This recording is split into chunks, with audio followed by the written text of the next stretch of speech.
Hi, Yizhao Martins, licensed marriage and family therapist, couples therapist.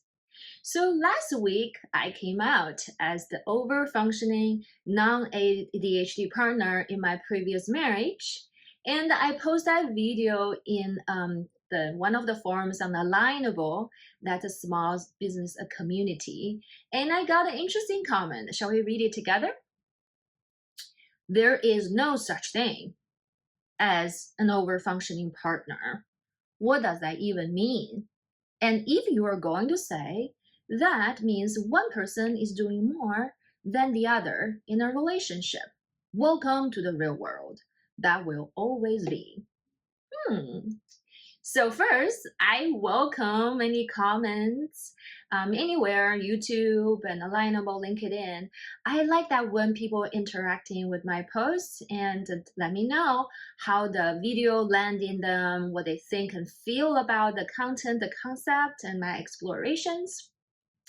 And I'm also curious to know that what part of you get activated by my videos. So what do you think, viewers? Do you think this person has a more over-functioning or more under-functioning part in them and that may be activated by my videos? I'm really curious to know. But he made a good point. Yes, I didn't talk about what is an over-functioning partner last time. I was so busy coming out to you and talking about my journey that I decided to skip what I prepared for last week. So here we come. Let's make up. So we'll talk about what is an over-functioning partner, what does it mean, how come they want to overfunction, and what's the impact on the relationship, and what do you do about it. All right, ready? Okay, so let me tell you a story. So my kids went on a camping trip with their father, my co-parent, for the long weekend.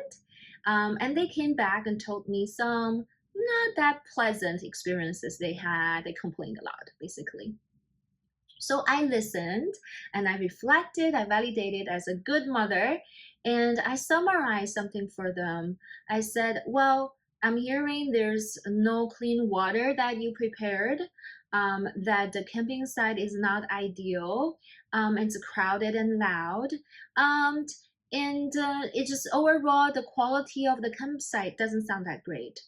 So I think maybe because your father took a last minute trip with you, want to have a good weekend with you, and he didn't have the time to prepare. You didn't have a shopping list, and you didn't follow the shopping list, and he didn't book the campsite early enough to have a good campsite. Because good campsites we know takes like probably 6 months ahead. You have to book a good spot, right? So that is me, the present me talking. And I was aware of all my parts are in the background, wanted to come out as the over-functioning partner. So if I were the over-functioning partner, what would I do? Instead, I will be making a list of a good packing list and shopping list for the camping trip, and I will send it to my co-parent and make sure he uses it next time so my kids will have warm clothes, clean water, enough food, and a better experience. And I will probably research and find the online booking system and send it to him ahead of time and put on a calendar, co-parent calendar to remind him to book the reservation ahead of time if you want to go for a camping trip with the kids, and so they will have a better experience.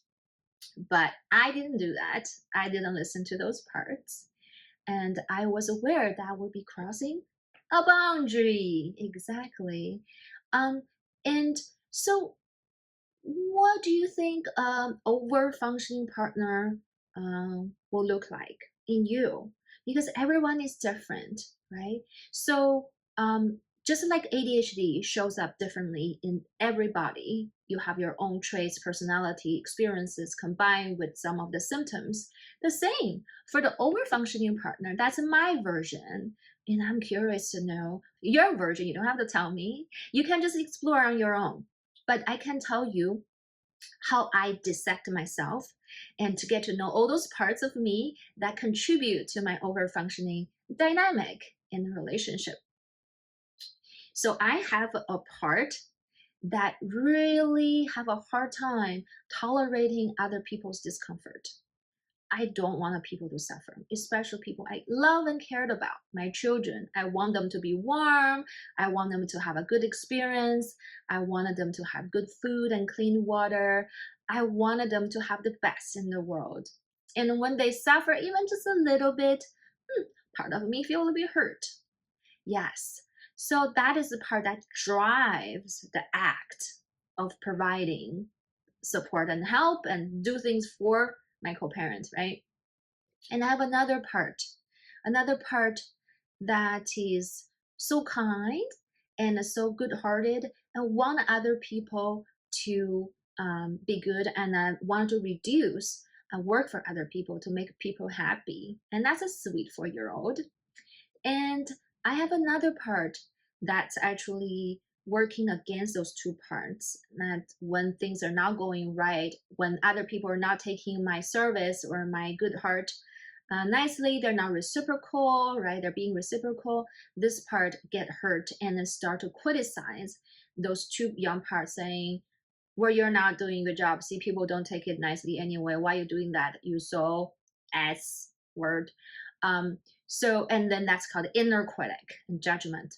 And then I have another part here that gets angry and hurt, turn outside and criticize other people for not doing a good job. If I were to act out from that part might be calling my co-parents saying, Mom, I heard the kids are not having a good time this weekend. What happened? Why did you not plan earlier? Don't you know you need to bring water to the campsite? Right? That's a harsh outer critic. And I didn't do that. I was holding that part really nicely. And I have another part. That part is a wooden part that says, your voice doesn't matter, so don't bring up and negotiate. Just do it for them. This part is afraid if I bring up the topic of what do you need for a camping trip and how to make a good experience and negotiate and collaboratively come to a solution, then I may be squashed my voice because I'm a Chinese woman living in this foreign country that I was not used to be heard and understood, and my voice didn't matter. And then I still feel not strong enough. That part feels not strong enough and afraid to express opinion and to be understood and to really push through and to really come to negotiate, do the grounding work. So all my 5 parts come together and show up as the over-functioning me that's in the past. What is your version? Do you have similar parts as mine, or do you have different ones? I would love to hear that. If you join my group, the over-functioning non-ADHD partner group, we can definitely share those stories and versions of our parts and join each other. So, and also I notice people who overfunction, not just overfunction in one area of their life, they tend to do it in many areas. At work, at home, co-parenting, maybe with friends, in the communities, with parents, right?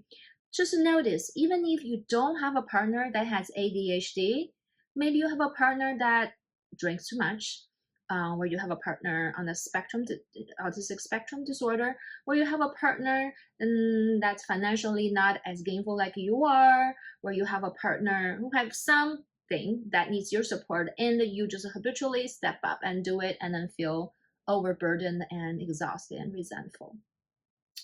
So why do people do that? Well, as I talked about, there are different parts that's driving you to avoid looking within to comfort those parts. It's much easier to act out the energy and discharge it than turn inside and study ourselves. It's uncomfortable.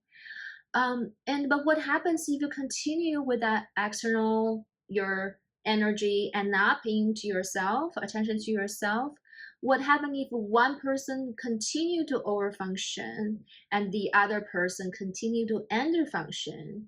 Well, number one, you can see it creates an imbalance in the dynamic. And one person may feel resentful burnt out, right?